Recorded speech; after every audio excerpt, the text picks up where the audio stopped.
नमस्कार, मैं हूं अवधेश कुमार। राहुल गांधी जी की बिहार में तथाकथित वोट अधिकार यात्रा समाप्त हो चुकी है। मैं तथाकथित इसलिए कह रहा हूं कि बिहार के लोगों से आप जाकर बात करिए तो उनको नहीं लगता है कि उनका वोट चोरी हुआ है, बल्कि दूसरी दृष्टि से देखिए तो ये बिहार के मतदाताओं का अपमान भी है। क्या 2024, 2019 और 2014 में वहाँ अगर प्रधानमंत्री नरेंद्र मोदी जी के नाम पर बिहार के मतदाताओं ने वोट दिया, वो वोट चोरी का था? यह सवाल उठ रहा है। 2014 में तो केंद्र में राहुल गांधी जी की ही सरकार थी, फिर भी वो बिहार में लगभग सभी सीटें जीत गई। पूरा गठबंधन, भारतीय जनता पार्टी, जनता दल यू और लोजपा का गठबंधन। तो क्या बिहार के जो वोट दे रहे थे, वोट उनका चोरी हो गया हुआ है? बिहार के लोगों को भी अपनी प्रतिक्रिया देनी चाहिए। मुझे लगता है लोगों ने दिया भी है। जाने पर लोग जो वोट डाल के आए हैं, वो किसको वोट डाल के आए थे? क्या वो वोट चोरी हुआ है? तो इसलिए मैं तथाकथित वोट अधिकार यात्रा कह रहा हूं। वोटर अधिकार यात्रा का दूसरा जो पहलू था, तो आपने 16 दिन की यात्रा की, 1300 किलोमीटर करीब करीब यात्रा हुई है। अब अलग अलग आंकड़े आ रहे हैं। कोई बता रहा है कि 120 विधानसभा क्षेत्रों से गुजरा, किसी ने कहा नहीं 160 हो गया, 170 आ गया। वो लगाने वाले पर निर्भर है कि आप सड़क रास्ते से गुजर रहे हैं तो कई बार अभी यहाँ हैं और दूसरी सड़क पर चले गए लगभग 100 कदम पर, तो दूसरा विधानसभा भी हो जाता है। तो इसलिए अब इसका गणना तो एग्जैक्ट मुश्किल है। मोटा मोटी मान लीजिए कि अगर उन्होंने 125-30 निश्चित रूप से विधानसभा वो उधर से गुजरे हैं, जिसमें से मेजॉरिटी सीट बीजेपी और जनता दल यू का था। कहा जा रहा है कि जहाँ से गुजरे हैं मोटा मोटी 30-32 सीटें ही महागठबंधन का था। तो इसका उद्देश्य यही होगा कि जो भारतीय जनता पार्टी, जनता दल यू का गठबंधन है, इस समय जो एनडीए है, राष्ट्रीय जनतांत्रिक गठबंधन है, जिसमें हम भी है, जिसमें इनका लोक समता पार्टी है, जिसमें लोजपा है, उसको क्षति हमको पहुंचाना है उन क्षेत्रों में जाकर के आपका वोट चोरी हुआ है। क्या उन क्षेत्र के लोगों ने अपना देखा है आपने किसको वोट दिया था और क्या परिणाम दूसरा आ गया? नहीं आया। दूसरा जो वोट अधिकार यात्रा थी, अगर उस बीच अगर वाकई इसमें सच्चाई होती कि वोट चोरी हो रहा है और जो उपयुक्त मतदाता हैं, जो पात्र मतदाता हैं, उनको हटाया जा रहा है और अपात्र मतदाताओं को भारतीय जनता पार्टी के लिए भारतीय जनता पार्टी को जिताने के लिए, और जो अब मतदाता नहीं हो सकते उनको मतदाता बनाया जा रहा है। तो इतनी बड़ी पार्टी वहाँ राष्ट्रीय जनता दल है।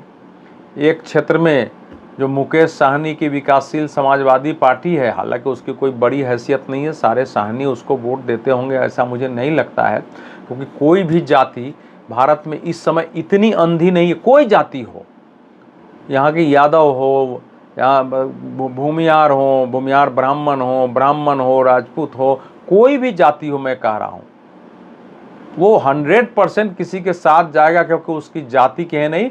कोई भी जाति अपना देखती है कि हमारा विकास किधर है, हमारा काम कहाँ से होता है, कौन नेता सही है हमारे राज्य के लिए, ये भी लोग देखते हैं। जातीय फैक्टर काम करता है, लेकिन और बड़े इशू जब आ जाते हैं तो जातीय फैक्टर टूट जाता है। जैसे 2014 और 2019 में नरेंद्र मोदी जी के नाम पर देश ने जाति क्षेत्र सबसे ऊपर उठकर वोट किया था। 2024 में भी अनेक जगह किया है, ऐसा नहीं है कि नहीं किया है।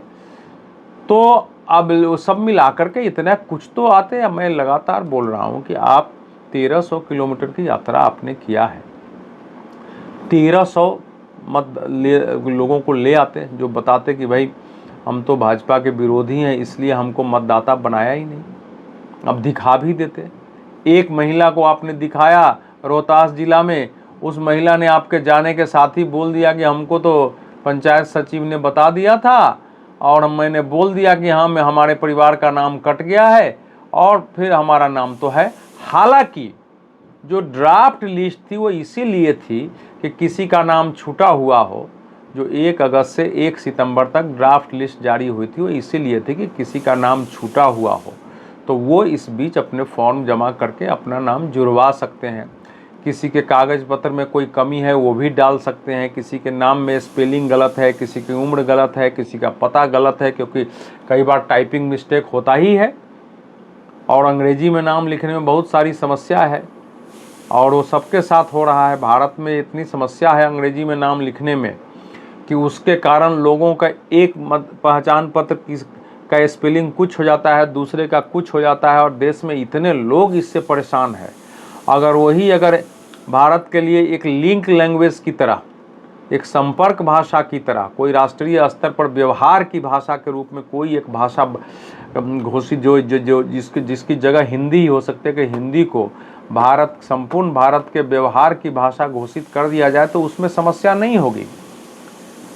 तो अब वो क्योंकि वहाँ तो अ को अ ही लिखेंगे ना, यहाँ अ को क्या लिख देंगे, ए लिख देंगे, कई बार डबल ए लिख देंगे, ई से भी यहाँ अ हो जाता है, वी से भी वह अ हो जाता है कई बार, वाई से य और अ भी हो जाता है कई बार।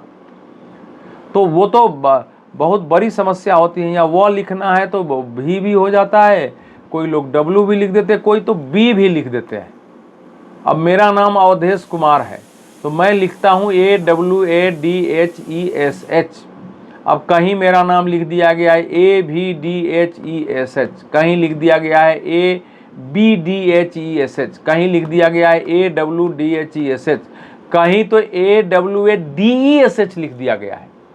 अब ये सब टाइपिंग मिस्टेक होती है और उसके कारण आपकी समस्याएं जगह जगह पैदा होती हैं। मैं तो आज तक नहीं दूर कर सका हूँ, पता नहीं कि लोग कैसे दूर करते होंगे।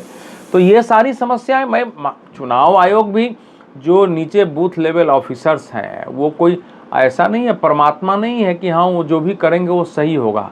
नाम में मिस्टेक हो सकता था, कुछ लोग छूट सकते थे, किसी का एड्रेस गलत हो सकता है और अंग्रेजी में तो समस्या आती ही आती है, हिंदी में ठीक रह सकता है।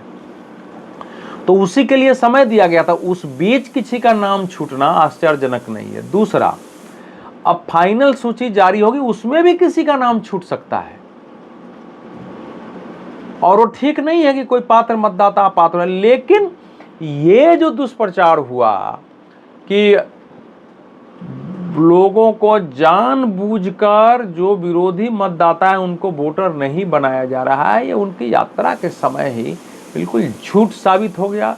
यह साबित हो गया कि ये यात्रा झूठ पर आधारित है, जिसके पास कोई तथ्य और तर्क नहीं है, लेकिन लोग आए, भीड़ आई।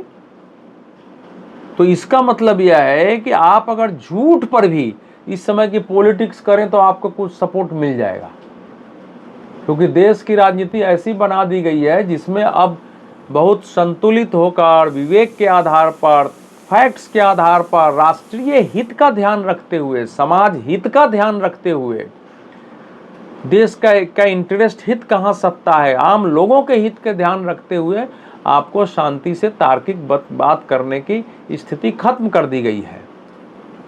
अब ये एक पैथेटिक लेवल पर जो संघ से लेकर एक घृणा नफरत है, या बहुत सारे लोगों के संघ विरोध पर ही उनकी दुकानदारी जीवन चलता रहा है। दुनिया भर में उनको पुरस्कार मिलना, फेलोशिप मिलना, एनजीओ की फंडिंग, थिंक टैंक कहलाना, पुस्तकें छपना, पुस्तकों की बिक्री होना, दुनिया भर में सेमिनारों में आना, आंदोलनों में शामिल होना और उसके लिए सब जगह से फंडिंग हो रही है।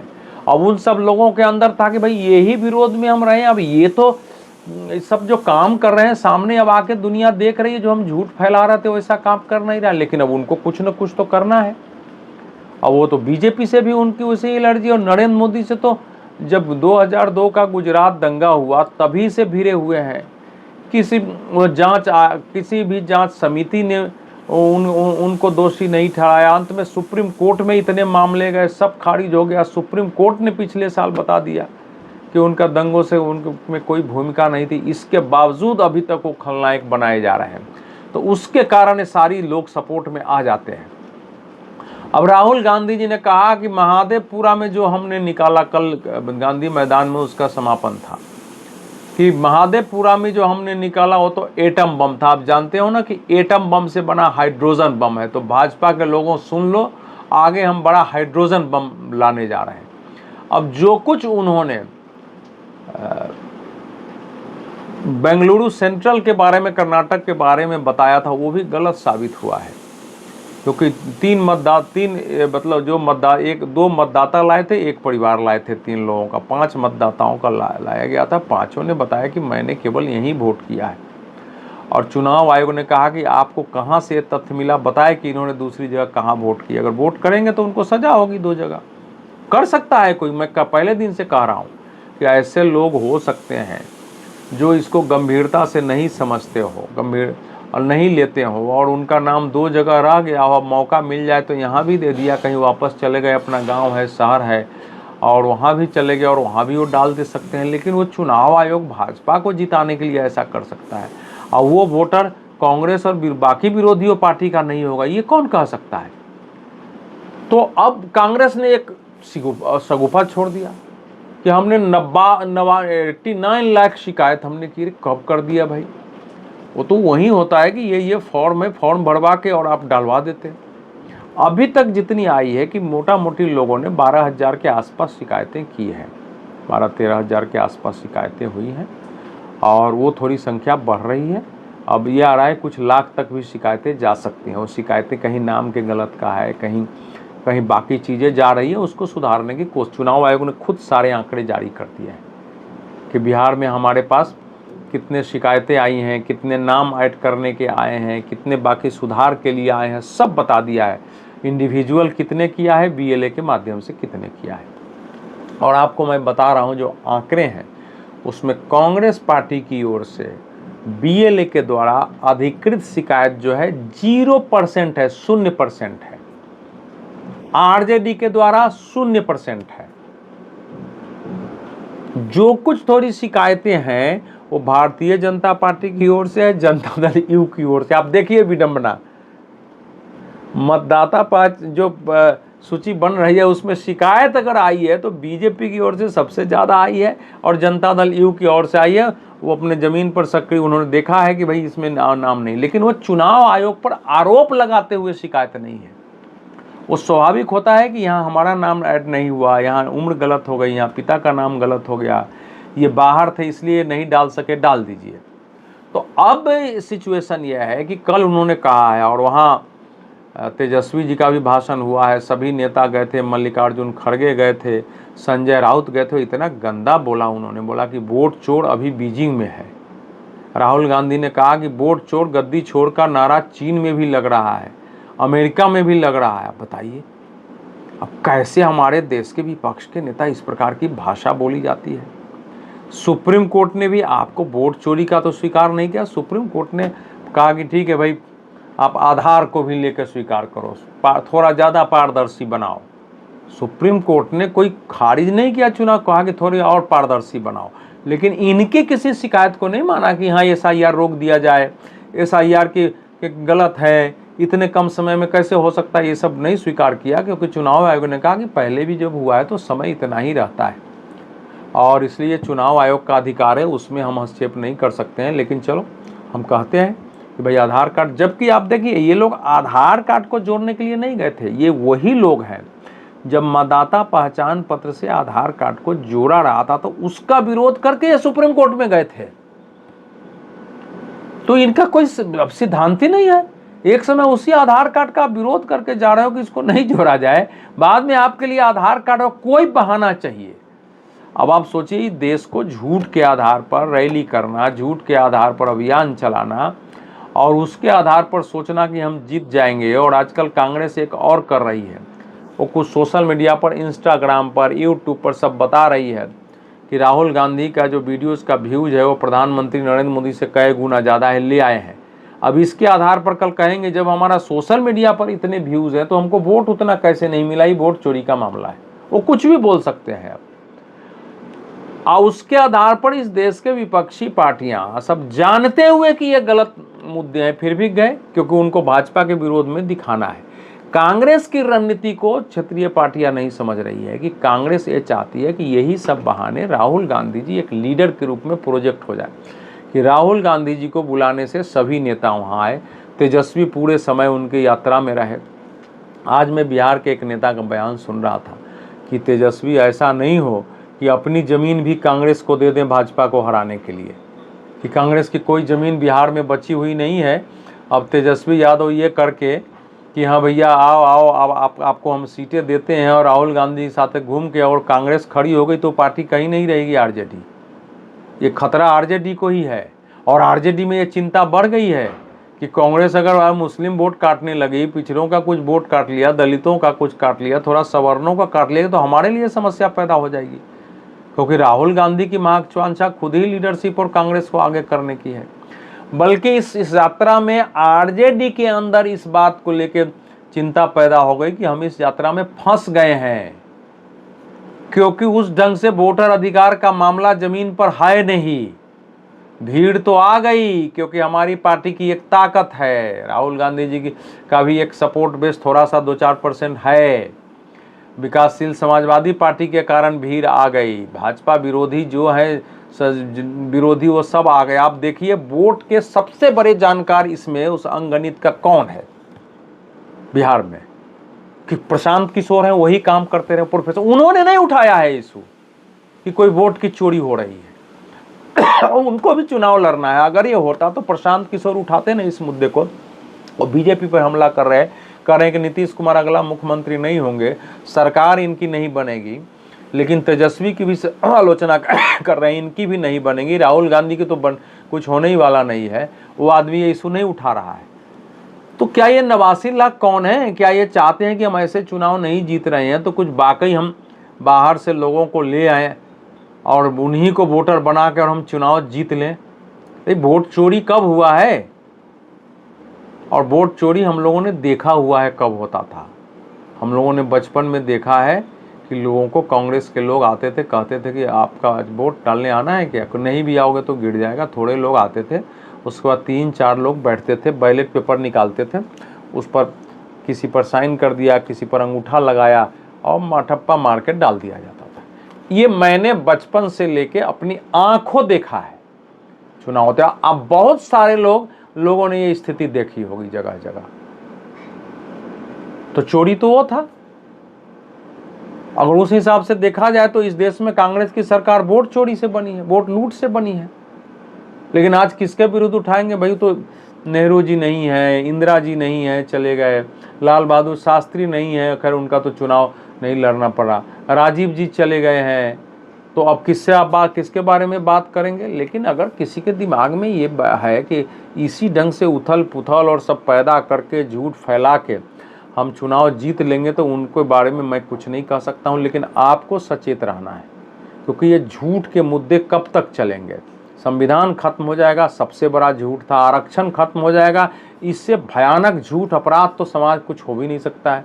लेकिन कुछ लोग उससे प्रभावित हो गए, तो आप प्रभावित होंगे तो आपकी समस्या बढ़ेगी। क्योंकि जिनके पास सही मुद्दों पर लड़ाई हो, जनता के मुद्दों को उठाए, वो समझ में आती है। भाई बिहार में कितने लोग कह सकते हैं कि उनका वोट चोरी हो गया है, वो किसी और को देना चाहते थे, किसी और को दे दिया गया, उन्होंने किसी और को दिया, जीत कोई और गया। वहां तो रैली में आ रहे हैं, टीवी वाले पूछ रहे हैं कि आप तो आए थे कैसे? तो हमको तो 500 रुपया मिला था इसलिए आ गए थे। अरे भाई झंडा कहाँ दिया? पार्टी ने दे दिया था। वो आदमी झंडा फेंक रहा है। ये अधिकृत टेलीविजन चैनल दिखा रहे हैं, यूट्यूब चैनल भी दिखा रहे हैं। मैं ये नहीं कह रहा हूँ कि जो लोग आए थे सारे वैसे ही थे, इनके अपने लोग थे, भारी संख्या में थे, लेकिन ऐसे लोग भी आए थे। पूछा आप किसको वोट दोगे? तो बोला कि हम तो वोट मोदी को देंगे। अब मान लीजिए आपकी रैली में आया और जाके मोदी को वोट देता है, तब कहोगे उसकी वोट चोरी होगी? कुछ नहीं कर सकते। इसीलिए मैं कह रहा हूँ कल का भाषण बहुत खतरनाक था। इस प्रकार से राजनीति में एटम बम पटक देंगे, हाइड्रोजन बम पटक देंगे, बम फूट जाएगा, विस्फोट कर देंगे, मंच से प्रधानमंत्री को गाली दे दिया जाए, कुछ भी बोल दिया जाए, अपमानजनक भाषा राहुल गांधी जी प्रधानमंत्री के बारे में बोलते हैं। कम से कम ये वो अपनी उम्र और उनका उम्र भी तो देखें कि भारत में एक परंपरा है सम्मान की, वो भी आप चुनाव जीतने के लिए उसका भी आपने त्याग कर दिया है। तो बिहार के लोगों को तय करना है क्या करेंगे। ये तथाकथित वोट अधिकार यात्रा केवल कांग्रेस के, राहुल गांधी के को स्थापित करने की एक यात्रा है, जो हमेशा एक मुद्दे को लेकर चलते हैं। चौकीदार चोर है, अब ये आ गया वोट चोर व गद्दी छोड़, अब पता नहीं इसका क्या होगा। बहुत बहुत धन्यवाद।